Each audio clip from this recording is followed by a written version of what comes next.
As you can see on this picture, the whole Antarctic continent is circled by a wide area covered by sea ice. The area of this zone can be up to 20 million square kilometers. The sea ice is a major environmental driver of many marine processes in Antarctica, and it's a highly dynamic system. It notably undergoes a seasonal breakup, meaning that during the austral summer, a lot of zones around the continent will normally be ice-free. At the moment, this sea ice cover is receiving a lot of attention from both the scientific community and the mainstream media, because it unexpectedly tends to increase in some regions around the Antarctic. One such region is Adelie in East Antarctica. It's the French part of Antarctica, and there is a strong trend to increase in spatial and temporal sea ice cover. Notably, there has been no seasonal breakup during 3 of the past 4 austral summers, which means that the landscape around the French research station, that normally looks like this, it's on a small archipelago, will more look like this, and all those black arrows will indicate zones between the islands that should be open sea, but you will have to trust me on that because it's not very conspicuous from this picture.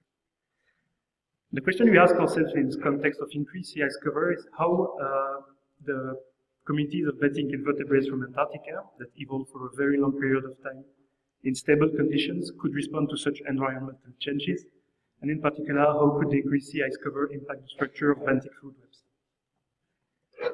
To study benthic food webs, first you actually have to get to the benthos, which is not so easy when you have 2 meters of sea ice on top of the water column. Luckily, we were assisted by very resourceful people that notably had a very big drill that could make holes in the sea ice cover so that we could dive underneath to collect some benthic invertebrates. Here are some examples of species we could catch. In total, we had 28 different taxa spanning 9 phyla, and all present functional gills. Food webs in marine ecosystems are complex networks of ecological interactions, but they can be summarized along 2 main dimensions. First, a horizontal dimension, that will be the diversity of resources that support all the consumers. And then the vertical dimension, that will be the trophic position, so the relative position of each consumer inside the food web. Here what we did is that we used the trophic markers, in this case stable isotope ratios, to build models that we could use as proxies of both of these food web dimensions.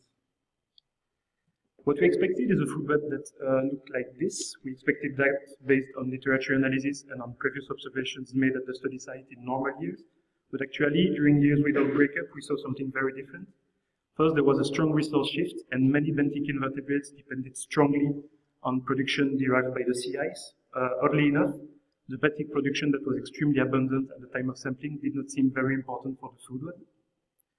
And now we wonder how this shift in resource use could translate in terms of ecological interactions and ultimately in terms of community structure. We also saw some vertical modifications of the structure of the food web, as the trophic position of many consumers were lower than in other studies taken in normal conditions.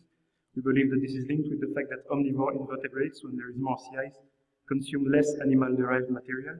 And we wonder how the fact that more like herbivores than omnivores could impact energy flow along the food web and secondary production by some omnivore taxa.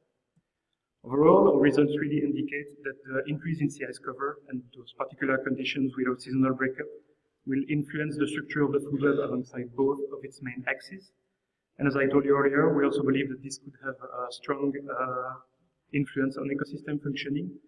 The extent to which structural changes actually cause functional changes still has to be assessed. That's something that I hope to have the time and funding to do myself. But what I would like you to remember is that despite being interpreted as something positive in the mainstream media, those trends of sea ice increase in Antarctica, either local or larger scale, are actually not good news to benthic invertebrates because they really have the potential to have strong impacts on the ecosystems that they live in.